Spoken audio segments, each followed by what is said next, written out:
बच्चों, कैसे हैं आप सब। आशा करती हूँ कि आप अपने घर में अच्छे होंगे और पढ़ाई करते होंगे। तो आज हम पढ़ेंगे कक्षा दूसरी का विषय व्याकरण माला पाठ क्रमांक 3 स्वरों की मात्राएं। तो बच्चों, हमने पिछली वीडियो में देखे थे, स्वरों के बारे में पढ़े थे। स्वर किसे कहा जाता है? जिन वर्णों का उच्चारण करते समय अन्य वर्णों की सहायता नहीं ली जाती उन्हें स्वर कहते हैं। तो स्वरों का उपयोग स्वतंत्र रूप से किया जाता है।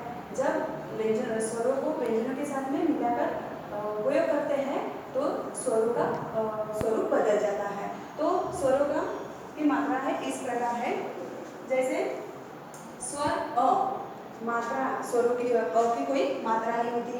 व्यंजन के साथ मात्रा यानी क में अ की ध्वनि होती है पर उसकी मात्रा नहीं होती, तो हो गया क। उदाहरण के तौर पे कनक। नेक्स्ट है आ। नेक्स्ट स्वर क्या है बच्चों? आ की मात्रा इस प्रकार होती है और व्यंजन के साथ मात्रा लगाए मीन्स क में आ की मात्रा लगाए तो का। उदाहरण के तौर पे का से काजल। नेक्स्ट है ई मीन्स छोटी ई। तो ई की मात्रा इस प्रकार होती है और व्यंजन के साथ मात्रा लगाए तो जैसे क में ई की मात्रा लगाए तो की से किरण। नेक्स्ट है ई बड़ी ई। तो ई की मात्रा इस प्रकार है और व्यंजन के साथ मात्रा लगाए तो यानी क में ई की मात्रा की से किनार। नेक्स्ट है उ की मात्रा इस प्रकार है और क में उ की मात्रा लगाए तो कु से कुत्ता। नेक्स्ट है उ यानी कि बड़ा उ। तो बड़े उ की मात्रा इस प्रकार होती है और क में उ की मात्रा लगाए तो कु से कूपन। नेक्स्ट है रु की मात्रा इस प्रकार होती है, क में रु की मात्रा क्रू से कृत्य। नेक्स्ट है ए की मात्रा इस प्रकार होती है और क में ए की मात्रा लगाए तो के से केशव। नेक्स्ट है आई की मात्रा इस प्रकार होती है और क में आई की मात्रा लगाए तो कई से कैमरा। नेक्स्ट ओ की मात्रा इस प्रकार होती है और क में ओ की मात्रा लगाए तो को से कोमल। नेक्स्ट औ। नेक्स्ट है बच्चों औ। तो औ की मात्रा इस प्रकार होती है और क में औ की मात्रा लगाए तो कऊ से कौवा। तो बच्चों, ये थे हमारे स्वर, मात्राएं और व्यंजनों के साथ में मात्रा लगने पर शब्द और उनके उदाहरण। तो बच्चों, इस पाठ में और कुछ विशेष है तो वह देखते हैं। तो बच्चों, फिर से देखते हैं स्वरों को मात्रा लगने पर कैसे शब्द बनते हैं। तो आपको पेज नंबर 11 निकालना है। बच्चों, हिंदी भाषा को लिखने में स्वरों का बहुत बड़ा महत्व है। स्वरों की सहायता से ही व्यंजन बोले और लिखे जाते हैं, किंतु व्यंजन के साथ स्वरों का प्रयोग मात्रा के रूप में किया जाता है। जैसे फर्स्ट है कमल। तो क शब्द कैसे बना? क व्यंजन कैसे बना? तो क हलन जमा अ तो क से कमल।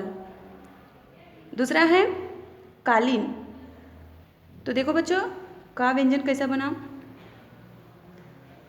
क हलन जमा आ तो का से काली। तीसरा है क हलन जमा ई तो की से किरण। क हलन जमा ई तो की से कील। नेक्स्ट क हलन जमा उ तो कु से कुम्हार। क हलन जमा उ तो कु से कूपक। नेक्स्ट क हलन जमा री तो क्रू से कृषि। नेक्स्ट क हलन जमा ए तो के से केतली। नेक्स्ट क हलन जमा आई तो कई से कैमरा। क हलन जमा ओ तो को से कोयल। नेक्स्ट क हलन जमा औ तो कऊ से कौवा। तो बच्चों, जैसे अ की कोई मात्रा नहीं होती और वह सभी व्यंजनों में जुड़ा होता है, सभी व्यंजन में वहाँ जुड़ा होता है। अगर अ को व्यंजन के साथ नहीं जोड़ते तब वहाँ व्यंजनों को हलंत लगाया जाता है। जैसे देखो बच्चों, सभी में क में भी हलंत है, यहाँ भी हलंत, यानी सभी व्यंजन में क्या है? हलंत है, यानी कि तिरछी रेखा जो लगाई जाती है उसे हलंत कहा जाता है। और वहाँ आधे अक्षर के समान समान होता है, यानी क में अ का की ध्वनि नहीं होती तब वहाँ हलंत लगाया जाता है और वहाँ उसका उच्चारण आधे अक्षर की तरह होता है, जैसे क ऐसा, और क में अ की ध्वनि आई तो क ऐसा। नेक्स्ट देखते हैं हम उपरोक्त शब्दों में व्यंजनों के साथ छपे रंगीन चिन्हों ही स्वरों की मात्राएं कहलाती है। मात्राएं है, स्वरों की मात्राएं है। तो बच्चों देखो, ये आपको हर शब्द में कलर की मात्राएं दिख रही है। जैसे कालीन में ये पिंक कलर की मात्रा दिख रही है, तो ये क्या है? मात्रा है, आ की मात्रा है। जैसे किरण में ई की मात्रा है, कील में बड़ी ई की मात्रा है, कुम्हार में ऊ की मात्रा है, क को ऊ की मात्रा लगी है, कूपक में बड़े ऊ की मात्रा लगी है, कृषि में रू की मात्रा लगी है। नेक्स्ट है केतली, केतली में ए की मात्रा लगी हुई है, क को। नेक्स्ट है कैमरा, कैमरा में आई की मात्रा लगी है। उसके बाद है कोयल, कोयल में ओ की मात्रा लगी है। नेक्स्ट है कौवा, तो कौवा में औ की मात्रा लगी है, क को औ की मात्रा लगी है। तो बच्चों सभी में ये मात्रा लगी है। तो बच्चों अस्वर की कोई मात्रा नहीं होती, व्यंजनों के साथ लगने वाले स्वरों के चिन्ह मात्रा कहलाते हैं।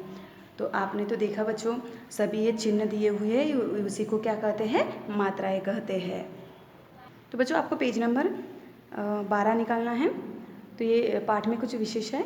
र के साथ उ और ऊ की मात्रा बीच में लगती है, जैसे र हलन जमा उ, तो रू से रुपया। र हलन जमा ऊ, तो रू से रूपा। तो देखो बच्चों, दोनों में डिफरेंस क्या है? ये र में छोटे ऊ की मात्रा लगी है और ये रू में बड़े ऊ की मात्रा लगी है। नेक्स्ट है अम की मात्रा। तो बच्चों अम की मात्रा इस प्रकार होती है और ये है चंद्रबिंदु यानी अनुनासिक जिसे कहा जाता है, का प्रयोग ऊपर किया जाता है, वर्ण के ऊपर किया जाता है। क हलन जमा अम, तो कम, कम से कंस। क हलन जमा एन, तो कै से कांटा। तो बच्चों ये अम और चंद्रबिंदु एन, तो ये दोनों मात्रा है ऊपर वर्ण के ऊपर लगाई जाती है। आओ पाठ दोहराए। व्यंजनों के साथ लगने वाले स्वरों के चिन्ह मात्रा कहलाते हैं। तो बच्चों व्यंजनों के साथ स्वरों के चिन्ह लगते हैं, वह क्या है? मात्राएं है। नेक्स्ट है र के साथ ऊ और ऊ की मात्रा बीच में लगती है। तो बच्चों आपने देखा है रू और रू मीन्स र में छोटे ऊ की मात्रा और बड़े ऊ की मात्रा बीच में लगाई जाती है। तो बच्चों ये था हमारा पाठ। आशा करती हूँ आप सभी को समझ आया होगा। धन्यवाद।